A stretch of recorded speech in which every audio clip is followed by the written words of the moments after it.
Seja muito bem-vindo, querido irmão. Quero cumprimentá-lo com a paz do Senhor, ou a graça e a paz, que Deus abençoe a sua vida. É muito bom estar aqui novamente. Hoje nós vamos avançar aqui no estudo bíblico, ao qual estamos tratando sobre a carta à igreja de Éfeso. Nós estamos numa série, chama-se As Sete Igrejas do Apocalipse, ontem e hoje. Estamos agora concluindo, então, a carta à igreja de Éfeso. Vamos ver com mais atenção apenas o versículo agora de número 7, que é o último versículo desta carta. E nós demos o título aí, Vencendo em Cristo. Observe aí, nós temos as referências. Vamos ver o que diz então o texto da palavra de Deus, querido irmão. Versículo 7 diz assim: que esta mensagem penetre os ouvidos, ou penetre nos ouvidos de todo aquele que ouve o que o Espírito está dizendo às igrejas. A todos os que forem vitoriosos, eu darei do fruto da árvore da vida que está no paraíso de Deus. Então, o título deste nosso sermão, dessa exposição bíblica é Ouvindo e Vencendo em Cristo. Então, vamos concluir aqui agora, então, a carta à igreja de Éfeso. Lembrando que nós já vimos anteriormente sobre o abandono do primeiro amor e a necessidade do arrependimento, e aquele, então, que se arrependesse, aquele, então, que buscasse o Senhor Jesus novamente de todo o seu coração e vivesse uma vida frutífera, uma vida que demonstrasse realmente um arrependimento genuíno, então esta pessoa recebe agora também uma promessa para a sua vida. Observe então a parte A do versículo de número 7, onde diz que esta mensagem penetre nos ouvidos de todo aquele que ouve o que o Espírito está dizendo às igrejas. Ou, quem tem ouvidos, ouça o que o Espírito diz à igreja.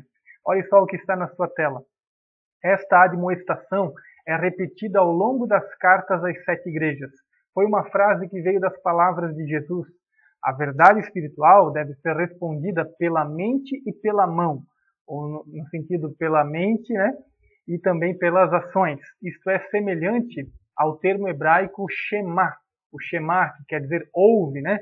Shema Israel, ou seja, ouve, ó Israel, né? Então, ouve e faz. Ouvir para fazer. É esta a ideia, né? Então, que aquele que tem ouvidos, ouça o que o Espírito diz à igreja, ou seja, né? Que ele ouça e também faça, né? Que ele produza frutos. E aí, então, isto é dar ouvidos realmente. Observe ainda, a carta termina com uma frase que ocorre em todas as sete cartas e que foi usada por Jesus, que a emprestou de Isaías, Jeremias e Ezequiel. E lá nesses textos, então, vai haver essa frase, essa expressão que diz: quem tem ouvidos, ouça. A primeira parte desta sentença é uma expressão idiomática e se refere à capacidade de uma pessoa ouvir e uma disposição acompanhante de dar ouvidos, de fazer, né, de realmente agir conforme aquilo que ela ouviu. Diz aí, a segunda parte é uma ordem para ouvir atenta e obedientemente as palavras do Espírito Santo. Jesus fala através do Espírito, como se faz evidente em outras passagens da Escritura. A mensagem é dirigida não só à congregação de Éfeso, mas a todas as igrejas. Em outros termos, a mensagem se destina à igreja universal de todas as eras e lugares, a igreja que está no mundo inteiro ao longo dos anos. Então é uma mensagem sempre atual. É uma mensagem que foi transmitida aos irmãos do passado, será aqui do presente e também ainda no futuro aqueles que virão. Diz ainda aí para você observar, não se trata da mensagem de um homem, não. É o Deus eterno que está falando e alertando o seu povo, para que se ponha em guarda contra esse inimigo mortal que é a apatia espiritual. Então lembre-se que terminou ali o versículo de número 4, também o versículo 5, onde o Senhor Jesus havia alertado que tinha uma coisa contra a igreja de Éfeso, que ela havia abandonado o seu primeiro amor. E então ele agora ordena que então aqueles irmãos se arrependessem, que eles viessem ao arrependimento verdadeiro e voltassem, eles voltassem àquelas antigas práticas, aquelas obras de amor. E aí então vai se entrar no versículo agora de número 7, ou melhor, ainda no versículo 5, Jesus então alerta que se eles não se arrependessem, ele iria vir então com juízo sobre eles. E agora então no versículo de número 7, ele traz uma esperança, né, para aquele que venceu aquela apatia espiritual, aquele que realmente se arrependeu, ele que abandonou aquela vida fria, aquela vida morta. Então agora ele tem uma esperança, ele tem uma promessa sobre a sua vida. Há também, diz aí na sua tela, ó, há também uma ênfase marcante na responsabilidade do povo de Deus de abrir os seus ouvidos, o que poderia ser traduzido por: quem está desejoso de ouvir, então escute. Ou seja, Deus tem tornado essas verdades disponíveis. Agora, cabe a nós dar atenção a elas. Em ambos os testamentos, ouvir significa obedecer. Então é esta a ideia. Quem tem ouvidos, ouça. Ou seja, quem realmente está dando ouvidos, então, esta pessoa ela vai obedecer aquilo que foi dito. E isso está dentro do contexto da igreja de Éfeso. Transferindo aqui aos nossos dias, é a mesma coisa. Se o Senhor Jesus, então, nos ordenou que nós voltássemos ao primeiro amor e que vencêssemos a apatia espiritual, então, aquela falha, né, das obras feitas sem amor, então, se nós vencermos aquilo ali, nós então teremos aí uma recompensa, uma promessa sobre a nossa vida. Mas nós precisamos, então, ouvir aquilo e obedecer. Ouvir e colocar em prática, né?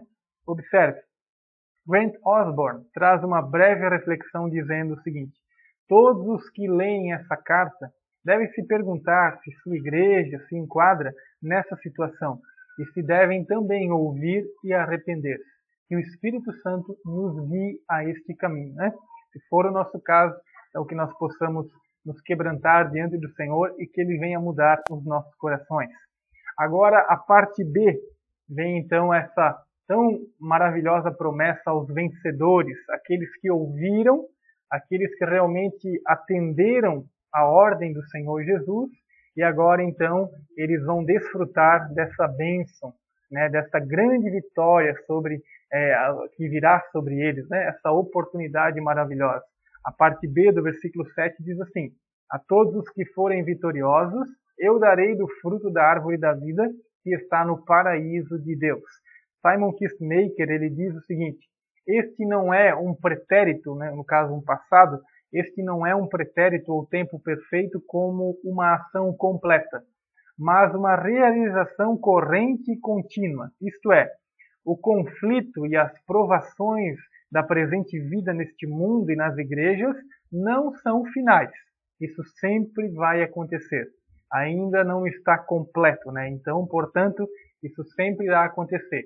A vitória antecipada da igreja tem os seus fundamentos postos na vitória já conquistada por Jesus Cristo. Aí sim, esta vitória ela já está antecipada, ela já é real, ela já é estabelecida.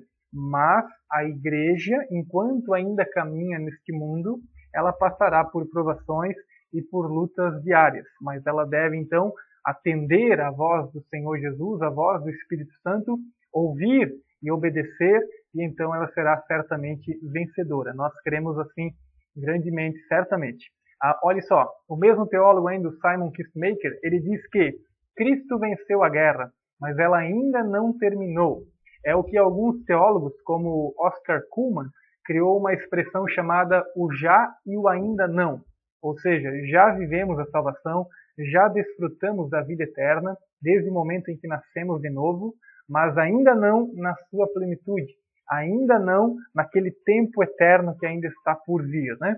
Então, Cristo venceu a guerra, mas ela ainda não terminou. Nós ainda estamos neste processo. Não só os mártires, mas cada crente está pessoalmente engajado nessa guerra contra Satanás e os seus agentes. Portanto, cada seguidor de Cristo recebe a promessa de vida eterna e todas as demais promessas que ele faz ao crente. Todas essas promessas são feitas ao vencedor, isto é, a cada crente genuíno, crente fiel, crente verdadeiro. O pastor e teólogo David Hopper, ele nos ensina que Jesus havia advertido os cristãos em Éfeso que, a menos que alguma coisa mudasse, a morte espiritual os aguardava. Lembre-se, isso está ali no versículo de número 5, né, quando ele chama, então, aqueles irmãos ao arrependimento. Se eles não se arrependessem, ele iria vir com um juízo sobre eles. Então, eles precisavam responder a esse chamado do Senhor Jesus. Caso não o fizessem, viria sobre eles então o direito, né, ou melhor, a anulação do direito de serem igreja. Milhares de anos antes, a humanidade também perdeu o direito à árvore da vida por causa do pecado. Olha só, Jesus mostrou que esse direito seria restaurado.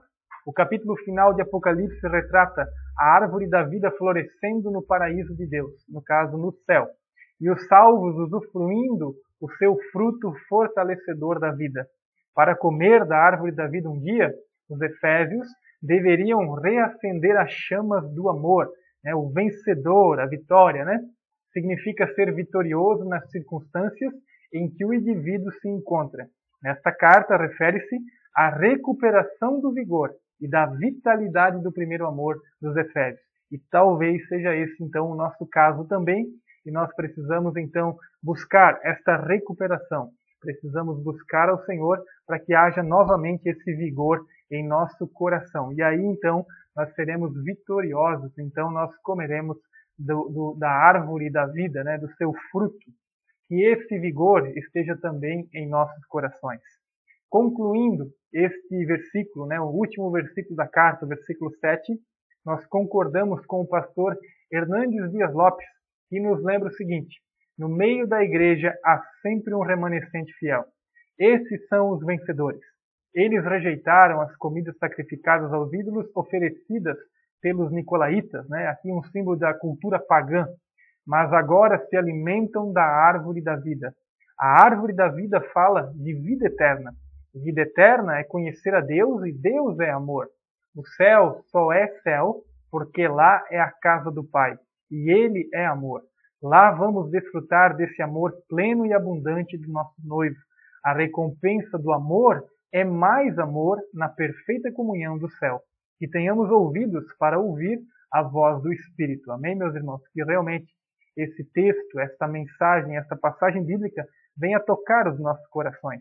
Vamos, né, ouvir e obedecer então ao que o Espírito diz à sua igreja, a cada um de nós certamente, e então nós temos aí pela frente uma grande promessa, certamente será uma grande bênção na nossa vida. Então o versículo de número 7, ele termina a carta aos Efésios, e nós vimos sobre ouvir e vencer em Cristo.